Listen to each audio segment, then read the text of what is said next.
श्री गुरुभ्यो नमो नमः। अभ्युदय चैनल रे आपण मानकु स्वागत। आज आम देखा उपदेशामृतम्र किसी क्वेश्चन आंसर उपर आम देखा लंग टाइप टाक आम पछे देखा आउ गोटे वीडियो लंग टाइप मुझे बर्तमान देखा किसी सर्ट टाइप सर्ट क्वेश्चन उपर देखा 2 नंबर क्वेश्चन उपर फोकस कर। संक्षेपेण उत्तरम लिखत माने संक्षिप्त रे उत्तर दियो। कौन 1 नंबर पॉइंट कौन कहूँ ना किम के बहुधा वदंती ताले कौन ये कहूँ चाहूँगी ना विप्रा बहुधा वदंती। विप्रा अर्थात ब्राह्मण ज्ञानी बा पंडित माने बहु प्रकार कहती कौन कहती ना एकम सत सत्य होची एक बोली। ख नंबर कस्य प्रथा पेत माने केउठाकू जीवा उचित ना ऋतस्य प्रथा प्रेत। ऋतस्य अर्थ कौन ना सत्यर मागकू जाओ। ग नंबर कौन कहूँ ना कथम सत्यम आप्यते को सत्यटा को आम ग्रहण करते ना श्रद्धया सत्यम आप्यते श्रद्धार सत्य को प्राप्त करने उचित। घ नंबर का मम माता किए आमर माता ना भूमि ही मम माता भूमि हूँ आम मानकर माँ। उ नंबर कौन कहूँ ऋतस्य इति पदस्य अर्थ को अर्थ मुझे आगुरी ऋत शब्दर अर्थ हूँ कौन ना सत्य। च नंबर अहम कस्या पुत्र मु कहार पुओ ना अहम पृथिव्या पुत्र मु पृथिवीर पृथिवीमार पुत्र अटे। 6 नंबर कौन कहूँ वयम पुत्र जागुरियाम आमे माने केउठाकू जीवा उचित ना वयम राष्ट्रे जागुरियाम। ता अर्थ कौन ना वयम राष्ट्रे जागुरियाम कौन ना आम मानकर राष्ट्र को कौन कौन कहूँ ना वयम राष्ट्रे जागुरियाम माने आम्भे माने राष्ट्र रे जागृत होगा आवश्यक। तापर कौन कहूँ ज नंबर कौन कहूँ केन वयम समीक्षामय केन वयम समीक्षामय ना मित्रस्य चक्षुषा समीक्षामय मित्रर चक्षुरे देखिबा कौन मित्रर चक्षुरे देखिबा कौन ना अत्यंत आवश्यक। तापर कौन कहूँ ना तापर कहूँ कह सखा न भवती किए तुमर सखा नुहे ना न स सखा यो न ददाति सखे जी तुमर सखा नुहे सी तुमर सख्य नुहे।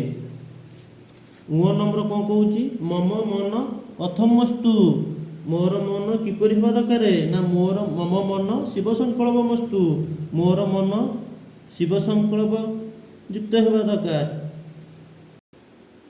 ट नंबर कौन कहूँ ना कुत्र ज्योति आरभ क्यों ज्योति को आरोहण करने उचित तमसा ज्योति आरभ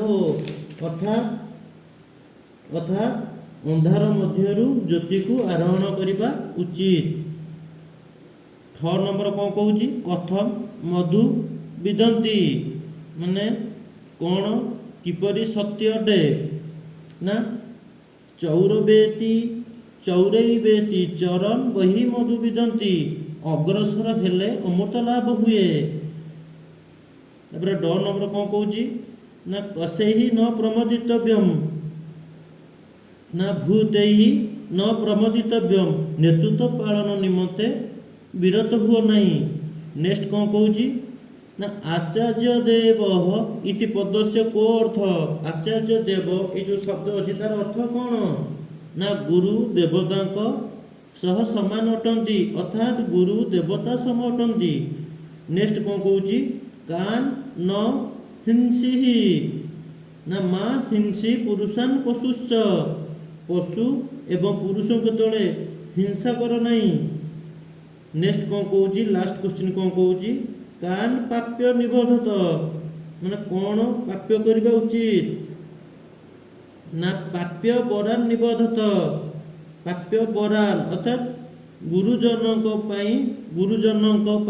बुझिनिय गुरुजन को पाई माने गुरुजन को तुम जो पाईगल से कथा तुम बुझिनिय। तापर आम 3 नंबर क्वेश्चन देखा बंधनी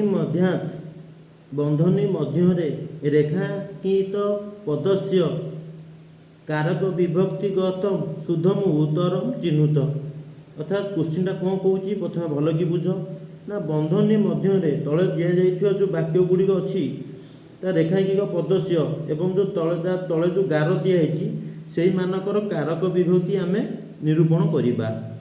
ऋतस्य प्रथा प्रेत प्रथा को विभक्ति हम जेहेतु प्रथा हूँ मार्गवाचक अच्छी से मार्गवाचक शब्द जोगे तृतीय विभक्ति।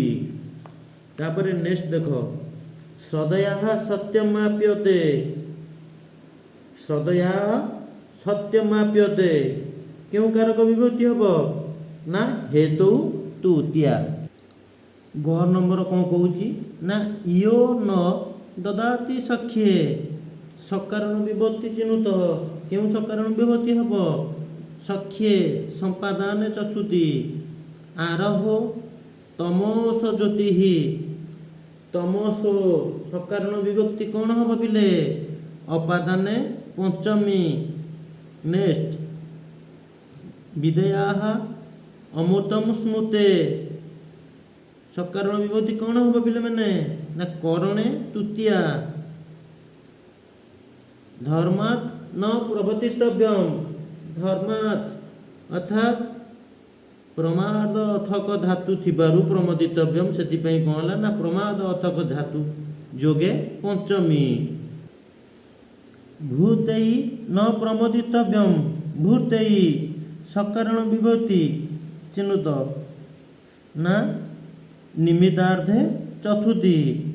तानि तुयोपास्यानि तेल कौन हम सकारण विभक्ति ना उक्ते कर्मणि प्रथमा। माँ हिंसी पुरुषान पशुंश्च सकारण विभक्ति कौन हम ना कर्मणि द्वितीया। पाप्य बरान निबोधत कौन हम सकारण विभक्ति सी भी हम कर्मणि द्वितीया।